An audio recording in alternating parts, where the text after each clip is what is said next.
രണ്ട് രാജാക്കന്മാർ അധ്യായം 13. യഹോവാഹാസ് ഇസ്രായേൽ രാജാവ്.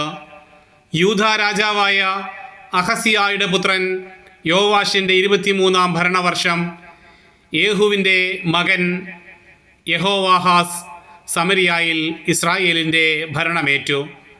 അവൻ 17 വർഷം ഭരിച്ചു. അവൻ കർത്താവിൻ്റെ മുൻപിൽ തിന്മ പ്രവർത്തിക്കുകയും നെബാത്തിൻ്റെ പുത്രൻ ജെറോബോവാം ഇസ്രായേലിനെ കൊണ്ട് ചെയ്യിച്ച പാപങ്ങളിൽ ചരിക്കുകയും ചെയ്തു. കർത്താവിൻ്റെ കോപം ഇസ്രായേലിനെതിരെ ജ്വലിച്ചു. അവിടുന്ന് അവരെ സിറിയ രാജാവായ ഹസായേലിൻ്റെയും പുത്രൻ ബെൻ ഹദാദിൻ്റെയും കൈകളിൽ തുടർച്ചയായി ഏൽപ്പിച്ചു കൊടുത്തു. അപ്പോൾ യഹോവാഹാസ് കർത്താവിനോട് യാചിച്ചു. അവിടുന്ന് കരുണ കാണിച്ചു.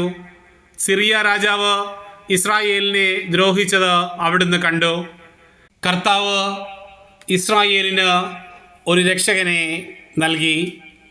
അവർ സിറിയാക്കാരുടെ കയ്യിൽ നിന്ന് മോചനം നേടി. ഇസ്രായേൽ ജനം മുൻപിലത്തെ പോലെ സ്വഭവനങ്ങളിൽ വസിച്ചു.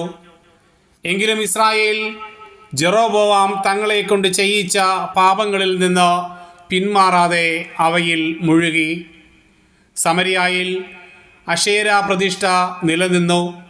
സിറിയ രാജാവ് നശിപ്പിച്ച് മെതിക്കളത്തിലെ ധൂളി പോലെയാക്കിയതിനാൽ യഹോവാഹാസിൻ്റെ സൈന്യത്തിൽ 50-ലേറെ അശ്വഭടന്മാരോ 10-ലധികം രഥങ്ങളോ 10,000-നുമേൽ കാലാൾ പടയോ അവശേഷിച്ചില്ല.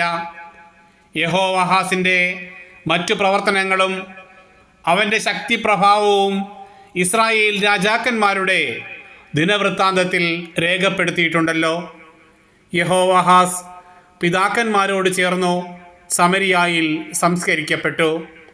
അവൻ്റെ പുത്രൻ യഹോവാഷ് രാജാവായി